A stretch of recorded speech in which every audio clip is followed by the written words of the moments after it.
Hoje é quinta-feira, dia 18 de março de 2021, e o tema que estudaremos na nossa lição da Escola Sabatina será o dia da vingança do nosso Deus. O nosso estudo de hoje está baseado em Isaías capítulo 61, verso 2. Você está no canal, eu estudo a lição com o pastor Samuel Camilo.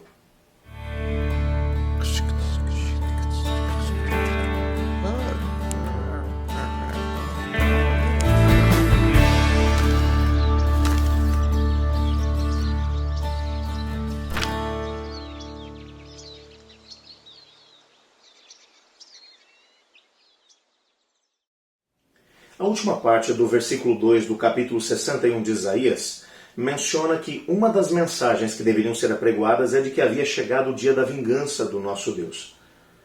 Quando nós vamos tentar descobrir a aplicação desse mesmo texto, nós vamos nos lembrar que quando Cristo Jesus, logo depois de ter passado pelos 40 dias de jejum e oração no deserto, a Bíblia vai mencionar que ele sai dessa situação e ele vai diretamente para Nazaré, onde ele havia sido criado. E no sábado ele vai para a sinagoga, ele toma o livro para poder ler, e ele vai ler exatamente em Isaías. E ele vai mencionar, uma das coisas que ele vai dizer, está lá em Lucas no capítulo 4, verso 19, ele vai apregoar que chegou o ano aceitável do Senhor. Mas então ele simplesmente vai dizer, hoje se cumpriu a escritura que vocês acabam de ouvir, no capítulo 4, verso 21.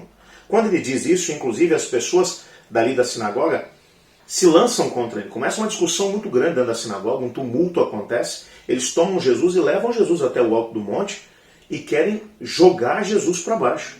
Eles querem matar Jesus, mas Jesus, usando o seu poder, ele acaba escapando daquela mesma situação. Mas você percebe nitidamente que, de um modo deliberado e específico, Jesus evitou ler as palavras finais do versículo 2. Chegou o dia da vingança do nosso Deus. Porque quando você olha para a ênfase que Jesus acabou dando dentro do seu ministério, embora o seu ministério de boas novas, de libertação, de consolação, estivesse começando a libertar os cativos de Satanás, porque ele fez isso durante os 3 anos e meio que aqui esteve. Ele ressuscitou pessoas, ele fez com que o cego voltasse a ver, o mudo voltasse a falar, o leproso se tornasse purificado, os endemoniados fossem libertados, e ao mesmo tempo pregou a palavra de Deus e tirou as pessoas das trevas para a sua maravilhosa luz. Ele pregou, a libertação chegou. O reino que foi estabelecido pelo príncipe desse mundo acabou. O príncipe desse mundo já está julgado. Quando Jesus Cristo, na cruz do Calvário, ele disse, está consumado, ali ele esmagou a cabeça da velha serpente chamada Diabo e Satanás.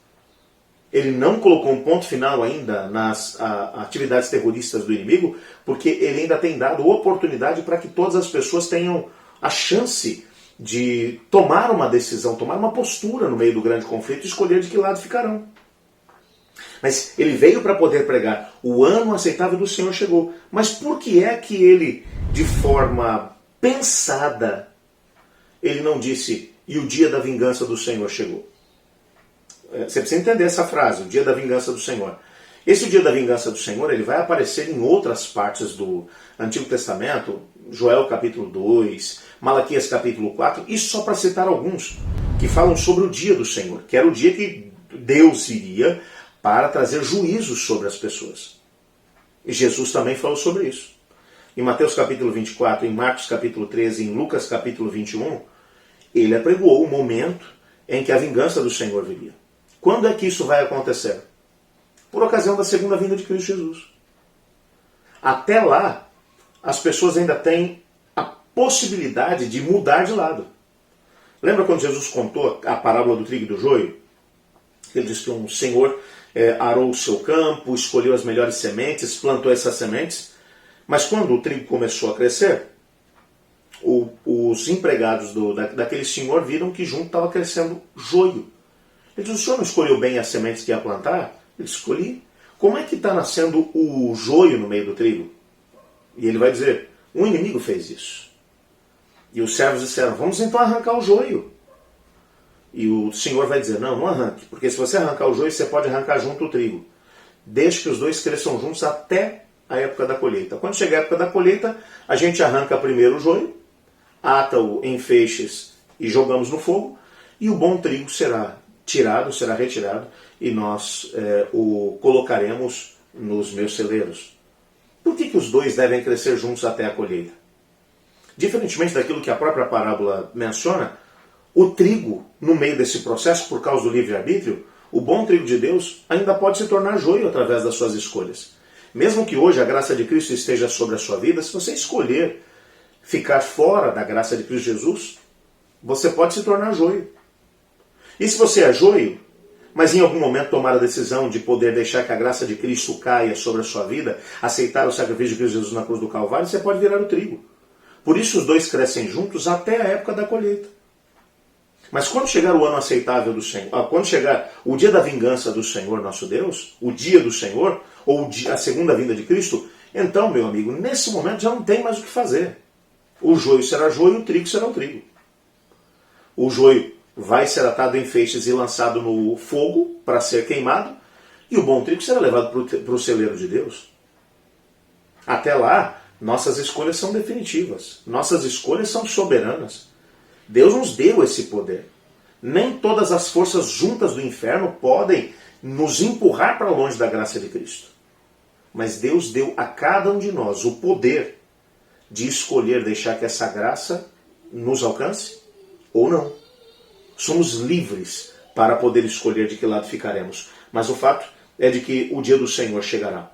E quando olhamos para as Escrituras Sagradas, nós vamos perceber uma coisa muito interessante aqui. Olha, o último parágrafo da nossa lição de hoje vai dizer assim, ó, certamente a diferença é que somente o Senhor, em sua infinita sabedoria e misericórdia, pode trazer justiça e vingança, de maneira completa e justa. A justiça e a vingança humanas vêm com todas as falhas, fragilidades e incoerências da humanidade. É evidente que a justiça de Deus não trará nenhuma dessas limitações. A justiça de Deus será total e completa. Se há uma coisa que nós podemos ter a certeza é que no dia da vingança do Senhor não vai haver nenhum excesso. Não vai haver nenhum tipo de situação que as pessoas vão dizer isso não é justo. Porque quando olhamos para as Escrituras Sagradas, percebemos que no momento em que o Senhor Jesus executar a sua vingança, todos se ajoelharão diante dele. O final do livro O Grande Conflito é alguma coisa tremenda. Os últimos capítulos do livro O Grande Conflito. Ela menciona que no momento em que os ímpios cercam a Nova Jerusalém para poder tomá-la, sobre os muros da cidade, como que numa visão panorâmica, cada um tem a possibilidade de entender o plano da redenção e como as suas escolhas fizeram com que eles estivessem do lado de fora. E quando essa visão panorâmica termina, todos do lado de fora e do lado de dentro se ajoelham diante de Cristo Jesus e reconhecem justo é o Senhor em todos os seus caminhos. Os que estão do lado de dentro entendem que eles só estão lá por causa da graça de Cristo. E os que estão do lado de fora entendem que eles só estão do lado de fora porque não deixaram que a graça de Cristo os abraçasse. Até o diabo se ajoelhará.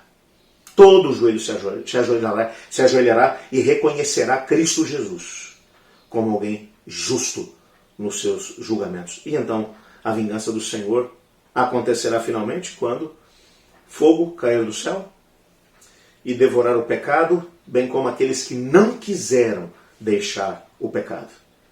Esse será o dia da vingança do Senhor Deus. Que momento triste será esse? As pessoas que estarão do lado de fora da Nova Jerusalém, que serão queimadas pelo fogo eterno, não são aqueles que Cristo não quis salvar, mas são aqueles que não quiseram ser salvos por Cristo Jesus.